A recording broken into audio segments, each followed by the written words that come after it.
দেখুন, আমরা প্রথম দিন থেকে বলে এসেছি প্রত্যেকটা বৈধ ভোটারের ভোটদানের অধিকার সুরক্ষিত করতে হবে। প্রতিটা বৈধ ভোটারের। আমরা মিছিল করেছি, মিটিং করেছি, সভা করেছি, কারণ একটা কথা বলেছি, বৈধ ভোটাররা যদি বঞ্চিত হয় ভোট দানে, তাহলে সেই ভোটকে কখনো অবাধ ভোট আমি বলতে রাজি না।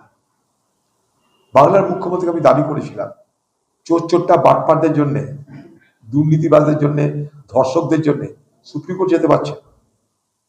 এই বাংলার বৈধ ভোটারদের ভোটের অধিকার সুরক্ষিত করবার জন্য আপনি কিন্তু সুপ্রিম কোর্টে গিয়ে এটা বলতে পারলেন না যে বৈধ ভোটার যতক্ষণ না বৈধতা পাবে ততক্ষণ বাংলায় ভোট হবে, এই কথা বলতে পারলেন না। আমি কিন্তু বলতে চাই যে বৈধ ভোটারদের ভোটের দেওয়ার অধিকার যতক্ষণ পর্যন্ত না সুনিশ্চিত হয় ততক্ষণ পর্যন্ত নির্বাচন হওয়াই উচিত নয় বলে আমি মনে করি।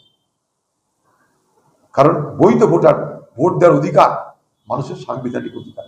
সে অধিকার নির্বাচন কমিশন বা রাজ্যের এই একের সঙ্গে অপরের এই দেখানো মারামারিতে, লোক দেখানো মারামারিতে যেন তারা বঞ্চিত না হয়।